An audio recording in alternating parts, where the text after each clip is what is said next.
G'day. It's the day before Easter, and it's going to be an Easter like we've never experienced before. We're living in a time when things are pretty extraordinary, aren't we? And it's not all good. In fact, our world's hurting in ways that it's really hard to cope with. People are struggling everywhere. People are suffering. And life as we know it is being challenged, isn't it? And so we're trying to make sense of that, and we're trying to work out what that means for us, and trying to learn how to live with it. And for me, I'm a Christian, and so that's a really important way that I'm dealing with it. I look to the life and teachings of a guy called Jesus who lived a couple of thousand years ago. And I know some of my friends, maybe you, and other people I know who aren't Christians, or just people not of faith, think that people with faith use their faith as a crutch, something to make life easier and to help them cope. And you know what, I'm going to say, while my faith definitely helps me, I don't know that it makes life easier. And a great example of that is the event that we remember today as Christians, because we remember the events that happened the night before Jesus died on the cross. That's what we remember tomorrow on Good Friday. And one of the amazing things that happened the night before Jesus died is that when they were about to have dinner, Jesus actually starts washing his disciples' feet. Now that's I'm really not a foot person, and it's the idea grosses me out. I would just be honest about that. But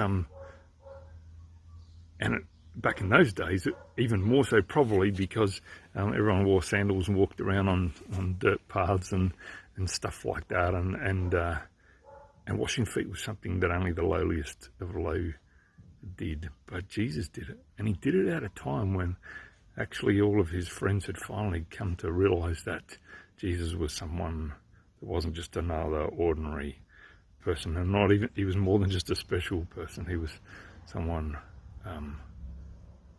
pretty amazing. And so in that context, Jesus starts washing their feet, and some of them get a bit antsy about it and saying, "You're not doing that to me," but Jesus insists. In fact, John, who was there, tells us that Jesus even washed the feet of a guy called Judas, who John also tells us Jesus knew at that point in time Judas was about to betray him, actually sell him out, so that to the people who were going to eventually kill Jesus. And so Jesus, though, knowing that, washed Judas's feet. And then he says to his friends who are gathered there, "This is what I want you to do to each other." Not about washing feet, but the way that you show that you care each other is by, and not just for each other, but for other people as well, is by serving each other, by making yourself more lowly. So that's hardly a crutch. That's a call to action. And in fact, Jesus goes on, and one of the things that he says soon afterwards is "I've got a pretty important command for you, and that is this: you need to love each other as I've loved you." And for those of us who are Christians, and you might know anyway, the next day Jesus goes on to die on the cross, and we'll talk about that some more tomorrow in one of the greatest acts of love. But I guess in amongst that, there's a pretty accessible example to us: Jesus washing his feet, the feet of his friends, and going, "This is how I want you to treat other people. This is how I want you to respond to the world around you." And it's not about you, but about how you care for each other and how you love each other. And I don't reckon there's been a more important time to hear that message. because I truly believe that the only thing that's going to put our world back together as it falls apart a little right now is love. It's love that is going to see the greatness in humanity. It's love that will inspire people to care for each other. It's love that inspires our leaders to serve their people. It's love that inspires those incredibly brave people who are out on the front line, caring for others, the essential workers who are doing their tasks even if they're afraid. It's love that does that. It's love that helps neighbours look after neighbours and family look after family, and people caring for others who they don't even know. It's love.